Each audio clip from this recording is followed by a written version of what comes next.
Ada sebuah kaidah sederhana. Kalau seseorang itu ingin panen pahala yang banyak, kita ambil contoh misalnya doa. Kalau ada orang yang sudah kaya, lalu saya bilang kepada ikhwat dan akhwat sekalian, doain dia supaya tambah kaya. Atau ada orang pintar, saya bilang doain dia supaya tambah pintar. Ada orang punya kelebihan fisik, gagah atau cantik, saya katakan doain supaya dia tambah gagah, yang satunya tambah cantik. Kira-kira akan muncul pertanyaan apa dari antum kalau belum tahu? Antum akan mengatakan, untuk apa Ustaz? Orang sudah kaya didoain supaya kaya lagi untuk apa? Bukan lebih baik orang miskin yang didoain? Atau orang gagah dan cantik, atau orang yang pintar, bukankah lebih baik orang bodoh yang didoain supaya pintar? Atau ya orang yang memiliki kekurangan fisik dimintain dan doa sama Allah supaya jadi gagah dan cantik? Maka saya katakan memang boleh saja orang yang jelek diminta jadi gagah, orang yang miskin jadi kaya, bisa saja. Tapi yang penting intinya mendoakan orang yang sudah punya kelebihan agar Allah lebihkan lagi. Sebenarnya secara syariat kita sedang mendoakan diri kita kepada Allah Subhanahu wa taala. Karena Nabi SAW telah bersabda dalam hadis, kalau seandainya seseorang mendoakan ya saudaranya muslim apa saja kebaikan, ya Allah berkahi kekayaannya, ya Allah berkahi kegagahannya, kecantikannya, kepintarannya, tambahkan buat dia ya Allah, maka malaikat di atas kepalanya berkata, walaka mithluhu, kau akan dapat sama, kau akan dapat sama. Jadi sebenarnya kita sedang mendoakan diri kita. Karunia dari Allah Subhanahu wa taala, Allah meminta kita agar tidak cemburu dengan orang, tapi kita malah mendoakan kebaikan. Ternyata itu kata kuncinya agar kita mendapatkan apa yang dimiliki oleh orang itu. Seperti itu kurang lebih. Jadi jangan dibalik, jangan malah hasud, jangan malah jengkel, iri, dengki dengan orang yang punya kelebihan. Tidak, doain dia, gitu kan? Doain dia. Begitu pula sebaliknya, jangan doain orang keburukan. Benci dengan tetangga, ya Allah matikan. Malaikat bilang apa di atas kepalanya? Walaka mithluhu, kau dapat sama, kau dapat sama, gitu kan? Loh iya, bisa dia mati duluan sebelum tetangganya, kan gitu. Jangan doain keburukan orang lain. Dan dalam Islam selalu disuruh hati kita bersih, selalu niat yang baik lah ya, enak saja hidupnya. Kalau ada orang berbuat jahat dengan kita, lalu kita doakan untuk dia kehancuran, ghibah, fitnah, ngambil hak kita, ya Allah matikan dia, putuskan urat sarafnya. Apalah kalau orang misalnya dendam karena haknya diambil, bolehkah? Dia terzalimi, boleh. Tapi pada saat orang itu Allah berikan betul, diputus urat sarafnya, Allah matikan, udah selesai, terbalaskan jengkelnya dia. Baik, setelah itu kita dapat apa? Nggak ada. Belum tentu bahkan hak kita kembali dari dia. Tapi kalau orang berbuat jahat, kita katakan, ya Allah berikan dia hidayah, buka hatinya supaya dia merasakan iman, berikan dia ilmu-ilmu syar'i kepadanya. Mudah-mudahan dengan begitu ya Allah dia bisa mengembalikan hak-hak saya. Lalu Allah berikan dia hidayah, dia kembalikan hak kita, dan selama dia jadi baik sampai dia meninggal kita panen pahalanya. Mana yang lebih baik? Gitu kan? Jadi selalu pintunya kebaikan. Bahkan sampai orang punya kelebihan pun depan mata kita doain. Subhanallah, saya lihat ini di teman-teman saya di Saudi sudah satu hal yang seperti ya kebiasaan. Jadi kalau saya lagi telepon teman saya di Saudi ini, alhamdulillah saya lagi buka begini, saya lagi begini.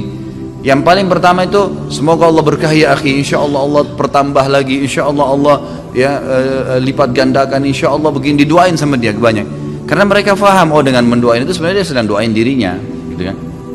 Hampir semua subhanallah kalau saya temuin, bahkan sudah menjadi kebiasaan dulu di kampus, teman-teman saya di luar kampus kalau ketemu salaman, bagaimana keluarga inti? Oh baik semua, alhamdulillah. Insya Allah Allah berkahi keturunan itu jadi orang soleh, didoain temannya sebelum pisah, awal ketemu. Itu satu hal yang biasa gitu.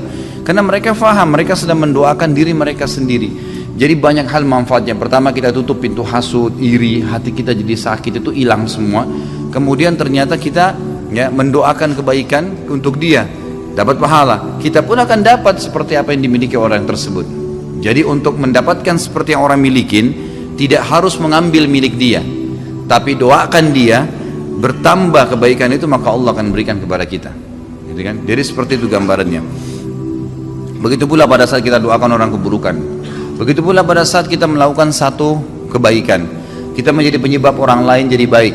Man dalla ala khairin, kata Nabi SAW, kana lahu mithal ajri fa'ilihi, mengkari yang yanqus min ajri fa'ilihi syai'a. Siapa yang tunjukkan orang menjadi penyebab orang lain melakukan kebaikan, antum tunjukkan teman-teman antum, oh ini ada pengajian di sini, mereka datang misalnya. Maka kita jadi penyebabnya, ada masjid di sana kita sholat yuk, atau lagi jalan ke masjid kita panggil tetangga, ayo sholat pak, ayo sholat bu, misalnya sholat. Orang ikut sholat, kita dapat pahala, dia juga dapat pahala. Tapi Allah berikan kepada kita pahala seperti dia tanpa dikurangin pahalanya. Siapa yang menjadi petunjuk saja orang berbuat kebaikan, maka dia akan dapat pahala pelakunya tanpa dikurangi sedikit pun dari pahala pelakunya. Jadi kalau ada orang nanya di mana alamat ini, di mana alamat itu, semuanya baik, masjid, majelis taklim, dia mau silaturahim keluarganya, tunjukin. Sebaliknya, man dalla ala syarrin, siapa yang menunjukkan kepada keburukan, kana lahu mithl ya wazri fa'ilihi min ghairi yanqus min wazri fa'ilihi syai'a. Siapa yang menunjukkan kepada keburukan, maka dia akan panen dosa seperti pelakunya, gitu kan, tanpa dikurangi sedikit pun dari dosa pelakunya. Ada orang tanya di mana alamatnya diskotik ini, oh di sana, dengan semangat dia tunjukin. Dan itu orang itu mabuk-mabuk semua, dia tidur di rumahnya, dia dapat dosa sama, gitu kan. Ya, jadi kalau keburukan jangan ditunjukin. Gitu ya Pak Yo ya. Ya, jadi nggak boleh nunjukin keburukan. Ya. Jadi seperti itu dalam Islam. Nah, ada juga hal-hal kaidah dasar dalam Islam. Apa yang antum pernah lakukan pada seseorang, itu dengan hukum Allah Subhanahu Wa Taala, dengan sunnatullah akan terjadi pada kita. Misal, ada satu keadaan di mana orang sangat kepepet butuh bantuan. Datang, kadang-kadang Allah uji kita dengan cara itu. Ada orang datang tiba-tiba sampaikan, saya lagi begini, saya lagi begini, saya lagi begini. Allah mau lihat nih, bantu nggak? Baik, kita bantu misalnya dengan si ikhlasnya. Baik, silahkan. Pastikan ikhwas kalian dan akhwat, satu waktu Allah akan membuktikan kebenaran sunnahnya, hukumnya. Nanti akan datang waktu antum kepepet sekalian, akan ada orang yang bantu antum. Nabi SAW mengatakan, kama tadinu tudan, sebagaimana kau memperlakukan orang lain, kau akan diperlakukan. Apapun sifatnya, gitu kan. Dalam sabda Nabi SAW yang lain apa? Jagalah kehormatan kemaluan kalian, Allah akan jaga kehormatan kemaluan pasangan kalian. Sucikan diri kita, istri kita dijaga oleh Allah Subhanahu Wa Taala. Kita selingkuh di sana, ini juga selingkuh. Harus hati-hati. Nah, dan berbaktilah kepada kedua orang tua kalian. Allah akan membuat anak-anak kalian bakti dengan kalian. Kata kuncinya itu. Ternyata sebagaimana kita memperlakukan seseorang, apa yang kita lakukan, Allah akan balas dengan hal yang sama. Tadi itu contoh kebaikan, gitu kan? Menjaga kemaluan dari yang haram, bakti dengan orang tua, bersedekah, kebaikan-kebaikan yang kita kerjakan. Nanti akan datang waktu Allah buktikan tuh, kita butuh dan Allah bantu. Ada orang pernah utang, dia bilang saya nggak mampu bayar, ya sudahlah saya maafin. Pastikan satu waktu antum akan punya keadaan nanti di mana mungkin lagi belanja di toko orang, kalau antum tidak punya utang, udah nggak usah bayar, nggak apa-apa, digratisin. Itu akan datang ya. Bagaimana Allah membuktikan bahwasanya kamu pernah berbuat baik ini, Allah akan balas ya. Jazakallah khair. Kalau ada orang sebaliknya, kita berbuat keburukan, kita pernah mencemar namanya orang lain, kita pernah mengambil haknya orang lain, kita pernah iri dengan orang lain, maka pasti akan terjadi hal yang sama. Akan datang orang lain iri juga dengan dia. Akan datang satu waktu, mungkin bukan pada saat itu, tapi akan terjadi dalam kehidupannya. Allah akan buktikan itu. Siapa yang merusak namanya orang lain, seperti itu. Apa saja perilaku yang kita pernah kerjakan pada seseorang, baik atau buruk, akan terjadi hal yang sama. Hadis Nabi SAW tadi saya bilang, kama tadinu tudan, sebagaimana kau memperlakukan orang lain, kau akan dibalas hal yang sama. Dalam hadis yang lain dikatakan, al jaza min jinsil amal, balasan akan datang sesuai dengan perilaku atau perbuatan seseorang. Dan ini jelas sekali. Baik, Imam Az-Zahabi mengangkat hadis ya di sini, hadis riwayat Hakim ya, dengan sanad yang sahih dalam Kitabul Ilm. Dan juga ini Imam Az-Zahabi mensahihkannya. Man akala bi muslimin aklatan at'amahu Allahu biha aklatan min nari yaumal qiyamah. Barang siapa yang memakan harta seorang muslim, niscaya Allah akan memberinya makan disebabkan dari perbuatannya tadi dari api neraka pada hari kiamat. Wa man aqama bi muslimin maqama sum'atin, dan barang siapa yang meletakkan seorang muslim pada kedudukan sum'ah. Sum'ah itu memaksanya pada keadaan hanya dia malu, dipermalukan di depan umum ya. Aqamahu Allahu yaumal qiyamati maqama riya'in wa sum'ah. Allah pun nanti akan meletakkan tadi si pelaku itu pada kedudukan riya dan sum'ah pada hari kiamat. Dia juga akan dipermalukan di hari kiamat. Dia juga akan diperlakukan pada hari kiamat. Wa man iktasa bi muslimin thawban kasahu Allahu thawban min narin yaumal qiyamah. Barang siapa yang memakai baju seorang muslim, mengambilnya bukan hak dia, maka Allah akan mengenakannya baju dari neraka pada hari kiamat. Riwayatkan Al-Hakim. Kata para ulama, ini adalah pelengkap daripada siksaan bagi seseorang yang tidak sempat taubat di dunia. Kalau di dunia akan datang kepada dia cobaan-cobaan tadi. Dia pernah mencuri, akan dicuri juga dari dia, gitu kan? Dia beli HP tapi uang curian, pasti HP-nya hilang, dicuri juga sama orang lain. Gitu kan? Seperti itu. Dia makan makanan haram, dia nggak sadar, dia pikir dia berhasil, ternyata perutnya akan jadi bermasalah dan sakit. Banyak hal yang datang di dunia. Itu dia taubat atau tidak taubat akan datang konsekuensi di dunia. Kalau dia tidak taubat, lebih berat lagi, karena di akhirat Allah akan berikan balasan yang setimpal dengan perbuatannya tadi. Dia merusak namanya orang lain, dirusak juga namanya hari kiamat, dipermalukan juga. Dia mau ngambil makan bajunya orang lain, dia juga akan diberikan baju dari api neraka hari kiamat. Jadi begitu terus. Ada contoh hadis waktu kita bahas tentang masalah minuman keras, bab khamr, minuman keras haram, dosa besar awal-awal ya. Apa kata Nabi SAW? Siapa yang minum khamr di dunia, tidak sempat taubat sebelum meninggal, dia tidak akan meminumnya di akhirat. Balasannya ada, gitu kan? Kenapa dikatakan di akhirat? Karena di surga itu ada 4 sungai. Dalam surah Muhammad disebutkan. Salah satunya adalah sungai khamr. Sungai khamr, memang arak itu ada sungainya, tapi tidak memabukkan lagi di surga. Bahkan Allah SWT mengatakan wa khamrin ladzatin lisyaribin.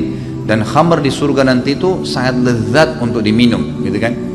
Di sini sabda Nabi SAW, siapa yang minum khamr di dunia, dia tidak akan meminumnya di akhirat. Larangan Allah dilanggar sama dia. Dia tidak sempat taubat sebelum meninggal, walaupun masuk surga kata ulama, di surga dia nggak minum. Dapat fasilitas yang semuanya yang ada, tapi yang ini tidak boleh, dia terharamkan. Mirip juga hadis yang sama. Kata Nabi SAW tentang sutra dan emas bagi laki-laki kan. Waktu beliau angkat sutra dan emas, beliau mengatakan, Inna hadani haramun ala dhukuri ummati. 2 benda ini haram bagi laki-laki umatku. Lalu beliau mengatakan, bagi laki-laki siapa yang memakainya di dunia, emas dan sutra tadi, maka dia tidak akan memakainya di akhirat. Maksudnya kalau dia meninggal tidak sempat tobat di dunia, maka dia terharamkan dari baju sutra di surga, dan juga dia tidak bisa menggunakan perhiasan dari emas yang memang dasarnya tembok-tembok rumahnya orang istana surga itu dari emas. Dia akan kehilangan masalah itu. Jadi begitulah sunnatullah yang harus difahamin, bahwasanya ada sebuah sistem yang pasti akan datang. Kalau kita faham ikhwan dan akhwat sekalian, setiap kali kita mau mengeluarkan satu kalimat ghibah atau fitnah, akan datang hukuman yang sama kepada kita. Pastikan antum tidak akan mau buat dosa itu. Kita nggak bakal mau, karena kita orang yang berani mau melakukan satu perbuatan itu karena dia tidak punya ilmu bahwasanya ini akan terjadi balasan kepada dia yang setimpal. Enggak. Tapi kalau dia faham, dia nggak bakal lakukan. Kita tidak akan ghibah, tidak akan ngambil barangnya orang, tidak akan melakukan perbuatan apapun yang berhubungan dengan mereka. Karena saya pernah jelaskan ada 2 dosa ya. Ada dosa yang merupakan hakullah dan ada hakku adami.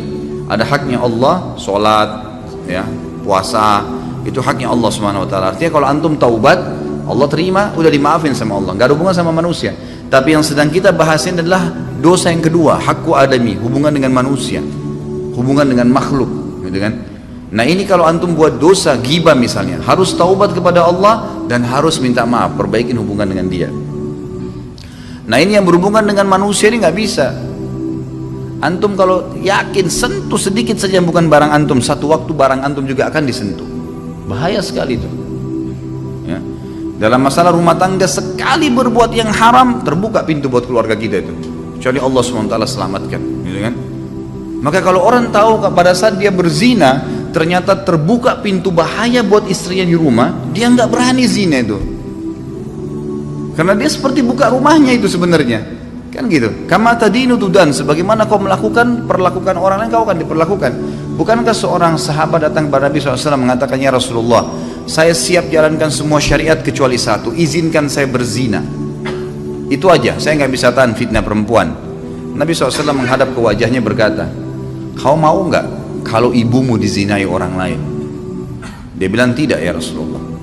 Baik, saudarimu mau nggak? Enggak. Anakmu? Enggak. Tantemu? Enggak.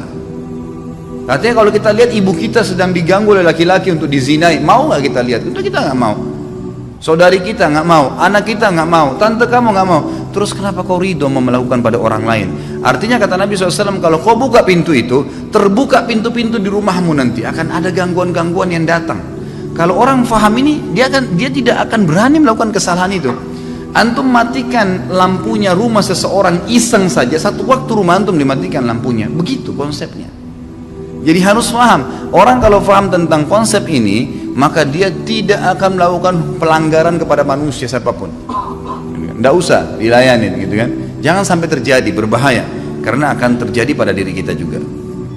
Sebaliknya, kita berbuat baik sama orang, efeknya bukan hanya sekedar hubungan kita baik sama dia, bukan hanya sekedar dapat pahala, tetapi Allah Subhanahu wa Ta'ala juga ya membalas, nanti akan datang banyak kebaikan-kebaikan yang kita tidak sangka. Sekali kita bantu dia, kita akan dibantu satu waktu. Sekali kita pinjamkan, kita akan dipinjamkan. Sekali kita senyum, kita akan disenyumin. Begitu terus. Begitu balasannya. Jadi tidak ada orang itu akan dibalas dengan keburukan. سوف نبقى هنا كي يزول الألم